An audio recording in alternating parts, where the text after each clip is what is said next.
The story takes place in northern England in the late 18th and early 19th centuries. On the wild moors of Yorkshire, there are two estates. One is the rough and rugged Wuthering Heights. The other is the peaceful and elegant Thrushcross Grange. One day, the master of Wuthering Heights, Mr. Earnshaw, brings home a dirty little boy. The servants aren't happy about it. Now there's another mouth to feed. But Earnshaw's daughter, Catherine, sneaks off to see the boy. The moment she enters the room, a hand suddenly pulls her under the bed. In the darkness, she comes face to face with a pair of big, watchful eyes. The boy looks wary and stubborn. No one could have guessed that this boy would haunt Catherine's entire life. Catherine gives him a name, Heathcliff, the same name as her late brother. Catherine starts teaching Heathcliff how to read and write. When he struggles, she simply tells him to think harder. Then Heathcliff suddenly speaks. Catherine freezes. She never expected the boy to actually talk, but she still goes back to apologize. Before she can finish, Heathcliff grabs her ankle. His hand is warm. Later, the two of them carve their names into a stone. Then they run off into the moors together. The wind sweeps across the grass. The whole moor is filled with the sound of the wind. One cold afternoon, the two of them get caught in a storm. Catherine grabs Heathcliff's hand tightly. They stay close to each other,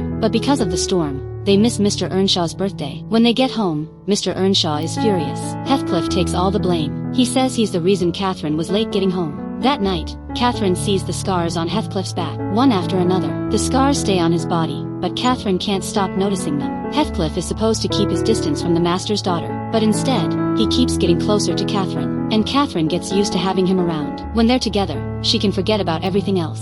Then one day, new neighbors move into Thrushcross Grange. They are the wealthy Linton siblings. For the first time, Catherine sees how the rich live, and she starts dreaming about that kind of life. Heathcliff watches her talk about the Lintons every day. His jealousy keeps growing. Catherine can't stop waiting for Edgar Linton to visit. She keeps saying his name. Heathcliff finally can't take it anymore. He grabs Catherine and lifts her onto a high tree branch. That night, Heathcliff is sitting in bed when something feels wrong. He pulls back the covers. There are eggs hidden in his bed. He knows exactly who did it. It's Catherine's little revenge. The next morning, Heathcliff storms over to confront her, but Catherine just looks at him with a smug, challenging smile. From then on, life at Wuthering Heights gets more chaotic. Mr. Earnshaw is addicted to gambling. He loses everything valuable in the house. Catherine watches the family fall deeper into poverty and doesn't know what to do. To her, it seems like only a wealthy and powerful man like Edgar Linton can save her from this life. So she tells Heathcliff what she's planning. She's going to stay with the Lintons. Heathcliff completely loses his temper. He slams a chair onto the floor.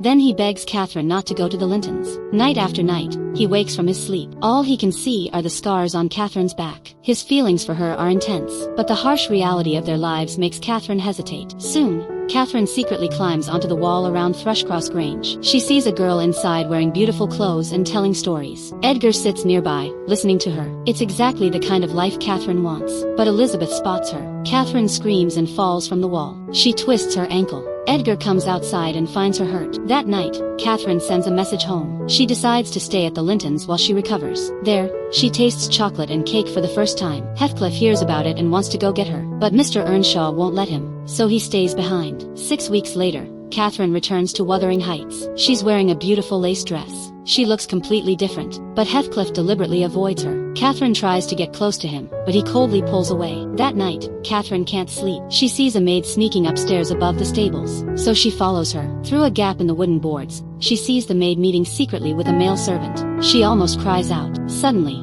a hand covers her eyes. Catherine freezes. That night changes the relationship between them. Heathcliff hides behind the rocks, and Catherine happens to see him. Her face turns bright red, but Heathcliff still chooses to leave. He doesn't want Catherine to get in any deeper. When she gets home, Edgar comes to see her, and he proposes. Catherine says yes. Then Nellie asks her if she really loves him. Catherine breaks down. She knows she's made a mistake. Nellie is hurt by what she hears, and at that exact moment, Heathcliff has just returned and is standing outside. Nellie deliberately raises her voice. Heathcliff hears every word. He can barely stand. At that moment, everything between them falls apart. Heathcliff doesn't go inside to ask what really happened. He's afraid of hearing an even worse answer. That night, he rides away from Wuthering Heights.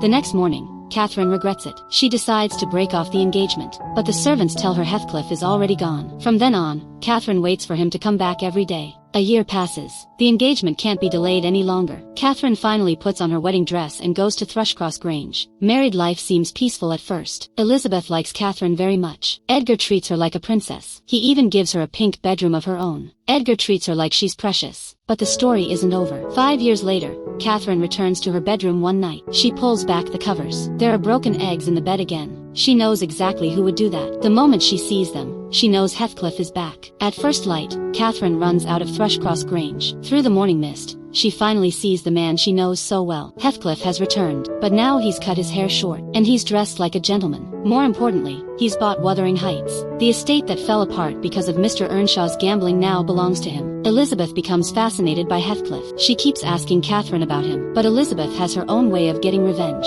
She cuts up all of Catherine's dolls. Catherine storms over to Heathcliff, furious. She expects him to comfort her. Instead, Heathcliff says Elizabeth is beautiful and wealthy, and she'll inherit a fortune someday. Catherine already knows Elizabeth is listening outside the door, so she deliberately calls her inside. Then Catherine tells Heathcliff to leave her alone. Heathcliff asks what she would have done if she'd gone back to Wuthering Heights and found Mr. Earnshaw still the same. The next day, Catherine gets terrible news. Her father has died from years of drinking. She leaves, heartbroken and angry. Heathcliff catches up with her and pulls her into his arms. Only then does Catherine ask about what happened 5 years ago. She wants to know why Heathcliff suddenly disappeared. Heathcliff finally tells her. He heard Catherine say that marrying him would ruin her life. That's when Catherine realizes the truth. Heathcliff never heard the whole conversation. He only heard the worst part. That night, Heathcliff runs into the rain. He thinks he's leaving for good, but in the end, he comes back. At her father's funeral, Heathcliff secretly takes Catherine's hand. Their relationship becomes complicated all over again. But Nellie quickly warns Catherine. She's married now,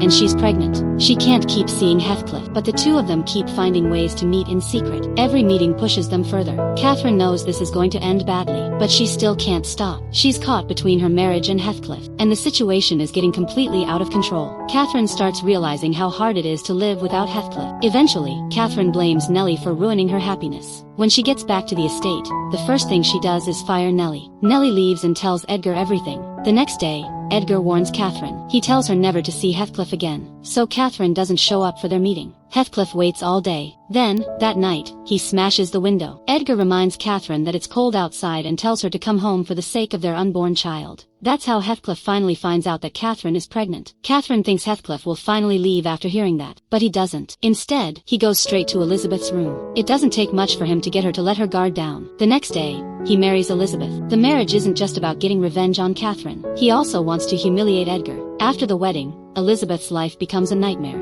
Heathcliff makes no secret of how much he hates her. He locks her in a room and treats her brutally. He even forces her to write to Nellie. He wants the whole Linton family to be humiliated. But when Nellie gets the letters, she throws them straight into the fire. Heathcliff also tries to manipulate Edgar. He tells him not to give in to Catherine too easily. Later, Nellie goes to Heathcliff's room. She finds Elizabeth on the floor, completely broken down. Nellie tries to take her home, but Elizabeth refuses to leave. Meanwhile, Catherine is getting worse. She refuses to talk to anyone. She won't eat or drink, and she gets weaker every day. Late one night, Catherine hears someone calling her name outside. Half conscious, she walks toward the door. She thinks she sees the young Heathcliff standing there. Nellie realizes that someone has been playing tricks on her, but when she pulls back Catherine's blanket, she realizes how serious things really are. Catherine's legs are covered in bloody marks. She has septicemia. When Heathcliff hears the news, he rushes to Edgar's room. It turns out Catherine had already told Edgar that she had lost the baby, but Nellie thought she was pretending to be sick. Edgar completely breaks down. He finally realizes that Nellie had been keeping him away from Catherine. If he had come to see her sooner, things might have been different. But now Catherine is too sick. Edgar orders Nellie to leave. Catherine is barely conscious. She mistakes Edgar for Heathcliff, but it's already too late. Blood keeps pouring from her body.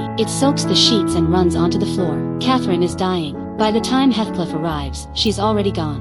In that moment, everything seems to go silent. He has lost the most important person in his life. No one can ever take him back to the moors again. All he can see is Catherine as a little girl. The girl who once ran beside him across the moors. She's young again, but her lips are dry and cracked. The story flashes back to when they were children. Back then, Heathcliff lay beside Catherine, and that's where their lifelong story comes to an end.